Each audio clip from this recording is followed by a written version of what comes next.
गंदे जीव। एक समय की बात है, जंगल में एक कुटिया में मार्को अपनी पत्नी मूनी के साथ रहता था। उनकी 2 बेटियां थी, जेना मार्को की बेटी और क्लारा मूनी की बेटी।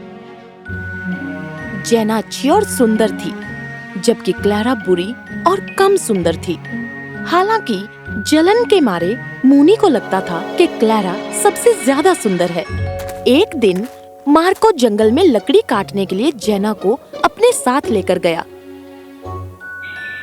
तेज बारिश के बावजूद उन्होंने दिन भर मेहनत की। जब तक वो घर पहुँचे वो भीग चुके थे। मार्को को एहसास हुआ कि वो अपनी कुल्हाड़ी जंगल में भूल आया है और उसे डर था कि अगर रात भर उसकी कुल्हाड़ी कीचड़ में पड़ी रहेगी तो उसमें जंग लग जाएगा। जान, मैं अपनी कुल्हाड़ी जंगल में भूल गया। क्या तुम क्लारा को लाने के लिए कहोगी? जेना भीगी और थक गई है। नहीं, मेरी बेटी को सर्दी लग जाएगी। तुम्हारी बेटी जा सकती है, वैसे भी वो भीगी है। थोड़ा और भीग जाएगी तो क्या हो जाएगा? मार्को जानता था कि बहस करने से कोई फायदा नहीं। उसे पता था कि बोलने के बाद भी वो नहीं मानेगी। वो जेना की तरफ मुड़ा। जेना, मुझे कहते हुए बुरा लग रहा है, लेकिन मेरे घुटनों में दर्द है, तो तुम्हें जाकर कुल्हाड़ी को लाना होगा। हाँ पिताजी, पता है। आप आराम कीजिए, मैं जाकर कुल्हाड़ी लाती हूँ। मुझे जल्दी जाना चाहिए। नमकीन पानी की वजह से कुल्हाड़ी की धार जल्दी खराब हो जाएगी।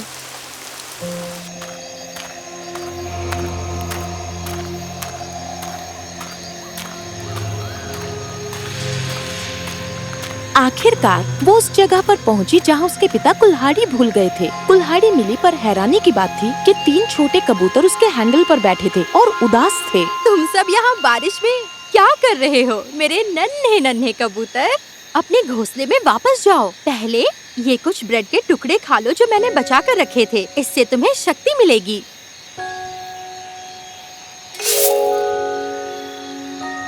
घबराओ मत नन्हे कबूतरों, पर मुझे अब चलना चाहिए। अगर मैं समय पर घर नहीं पहुंची तो मेरी सौतेली माँ चिल्लाएगी।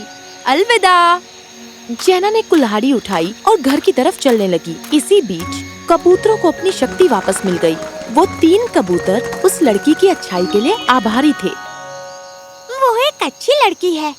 जब तक वो यहाँ नहीं आई थी, मैं तो अपने पंख भी नहीं उठा पा रहा था। शुक्रिया के तौर पर चलो उसे फूलों का एक सेहरा देते हैं, जिसकी खुशबू बनी रहेगी जब तक वो उसे पहने रखेगी। और दुनिया के सबसे छोटे गाने वाले पंछियों को उन फूलों के बीच बैठने दो। हाँ, ये एक अच्छा आइडिया है। मार्को ने अपनी बेटी को इतना सुंदर पहले कभी नहीं देखा। इस तरह के कपड़े पहनकर बारिश में बाहर जाना कितनी बुरी बात है। उसने गुस्से में फूलों का सेहरा निकाला और उसे क्लारा के सिर पर रख दिया। गुलाब मुरझा गए और कबूतर खिड़की के बाहर उड़ गए। देखो, ये कितनी बकवास चीज थी। अब खाना खाओ और जाकर सो जाओ। अब हुआ यूं कि अगली शाम को भी मार्को, जो दिन भर मेहनत कर रहा था, वो फिर से अपनी कुल्हाड़ी लाना भूल गया। पर इस बार मूनी खुशी के मारे कूद पड़ी और उसने अपनी बेटी को जंगल भेजा। तुम्हारी बेटी घर पर ही रहेगी और मेरी बेटी लेकर आएगी। क्लारा जंगल गई कुड़कुड़ाते हुए। क्या बकवास है? मुझे ही सब कुछ क्यों करना पड़ता है? हद हो गई। काश मेरे पास वो सेहरा होता, लेकिन उसे हासिल करने के लिए मुझे मेहनत नहीं करनी है। यकीन नहीं हो रहा कि मैं इस बेकार बारिश में चलते चलते आई हूँ। और अब यहाँ ये गंदे जीव, चलो भागो यहाँ से। तीनों कबूतर एक साथ इकट्ठा हुए और उस लड़की से बदला लेने की योजना बनाने लगे। बदला लेने के लिए हमें क्या करना चाहिए? हमारे साथ आज तक कोई ऐसे पेश नहीं आया। हमें कोई ना कोई रास्ता ढूंढना होगा ताकि हम उस लड़की को सबक सिखा सके। मिल गया। वो जिंदगी भर के लिए गंदे जीव के अलावा और कुछ नहीं बोल पाएगी। ओह, तुम कितने होशियार हो। ये तो बहुत ही सही रहेगा।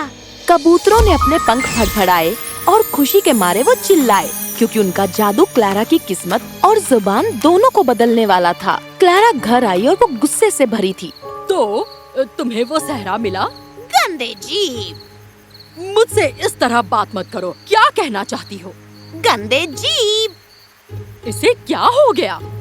तभी मुनी को एहसास हुआ कि कुछ तो बुरा हुआ है और वो गुस्से से जैना की तरफ मुड़ी। तुम बदमाश लड़की, मुझे पता है ये तुम्हारा ही काम है। मुझे बताओ, तुमने इसके साथ क्या किया? कुछ नहीं, आखिर हुआ क्या है? मैं तो घर पर ही थी। झूठ बोलना बंद करो और मुझे सब सच सच बताओ। नहीं, आपको मेरा विश्वास करना होगा माँ। मैं अपनी बहन के साथ ऐसा कुछ नहीं करूँगी। जरूर तुमने ही कुछ किया है, मुझे अच्छे से पता है।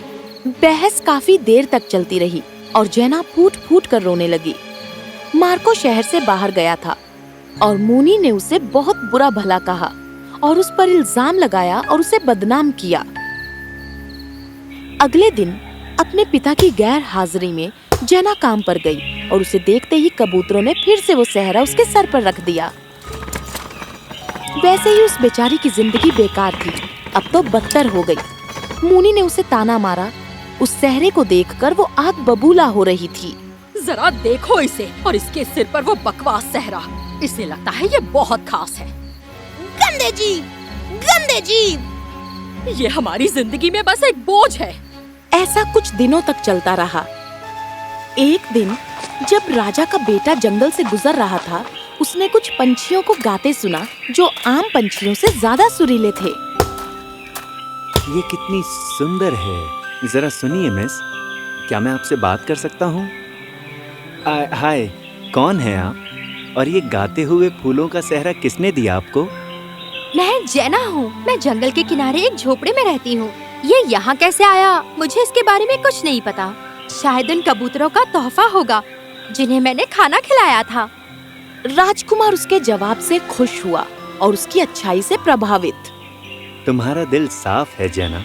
क्या तुम मेरे साथ महल चलोगी और मेरी पत्नी बनोगी? ये मेरा सौभाग्य होगा मेरे स्वामी।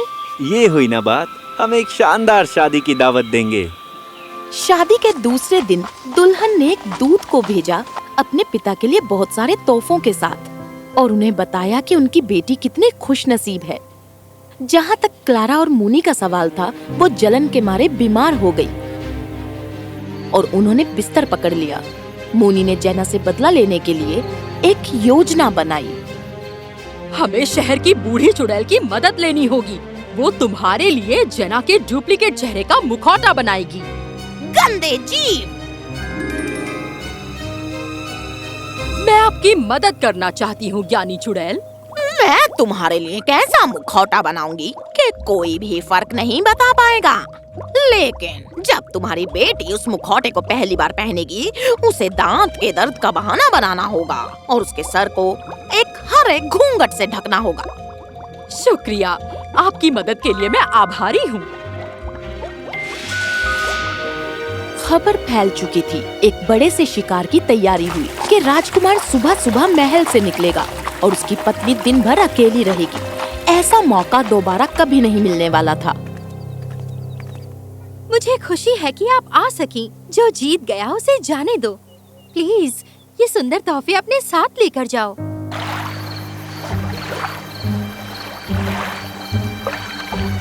समय आ गया।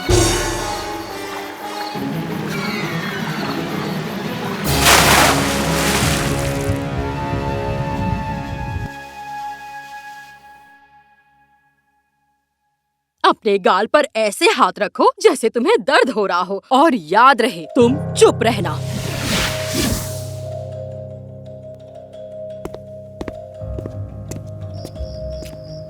मेरी प्यारी पत्नी, तुम्हें क्या हो गया है? बताओ मुझे, बहुत दर्द हो रहा है।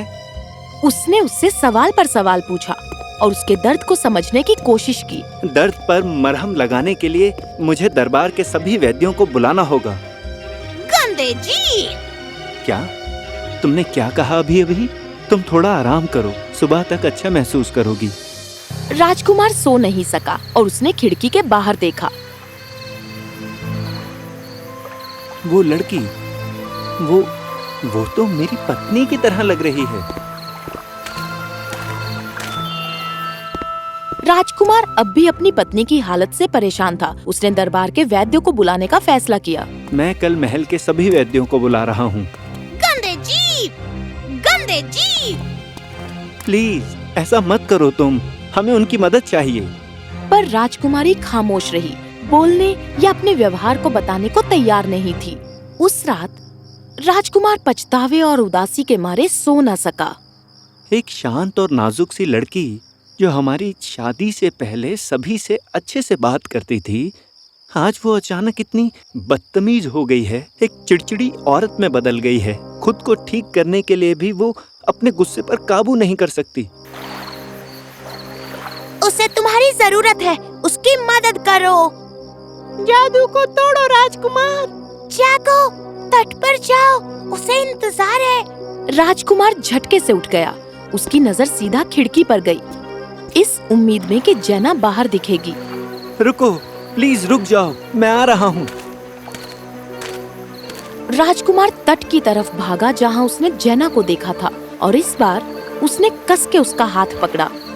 तुम मेरी पत्नी हो, मेरी जिंदगी का प्यार हो, मैं तुम्हें ऐसे नहीं जाने दे सकता। नहीं, रुक जाओ, मैं इस जादू को हावी नहीं होने दूंगा। बहादुर राजकुमार का प्यार कायम रहा और चुड़ैल का जादू टूट गया। जेना, तुम आ गई। नहीं, एक मिनट, अगर तुम यहाँ मेरे साथ हो तो फिर अंदर कौन है? बताओ मुझे जेना, किसने किया ये तुम्हारे साथ? वो मेरी बहन क्लारा थी जो मेरी खुशी से जलती थी। मोनी, उसकी माँ ने मुझे पानी में फेंक दिया और मेरा चोगा चुरा लिया। कबूतरों ने मुझे बचाया और मुझे जिंदा रखा, लेकिन तुम्हारे साहस ने मेरे जादू को तोड़ा, मेरे राजकुमार। गंदे जीव, गंदे जीव।